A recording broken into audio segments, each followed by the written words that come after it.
स्वाहाय नमः।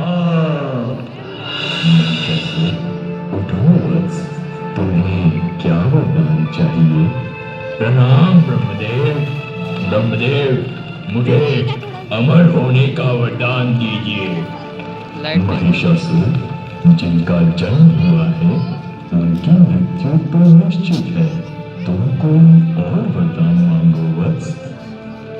तो ब्रह्मदेव, मुझे ऐसा वरदान दीजिए कि ना कोई देवता, ना कोई गंधर्व और ना कोई जानवर मेरा वध कर सके। तथास्तु। वरदान मिलने के पश्चात महिषासुर घमंडी, ताकतवर और क्रूर बन गया। उसने तीनों लोगों पर हाहाकार मचा दिया।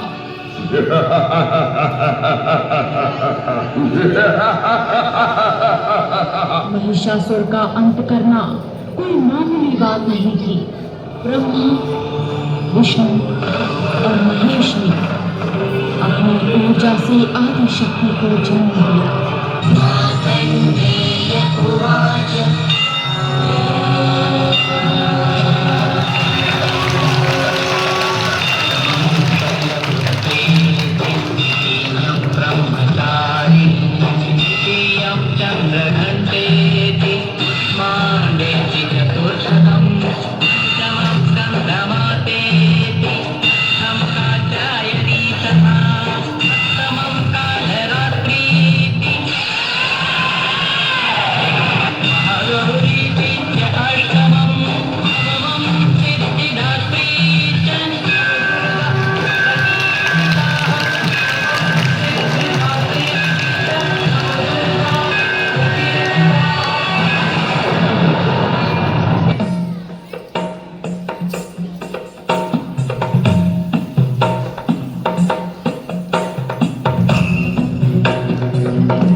ಶ್ರೀಧರ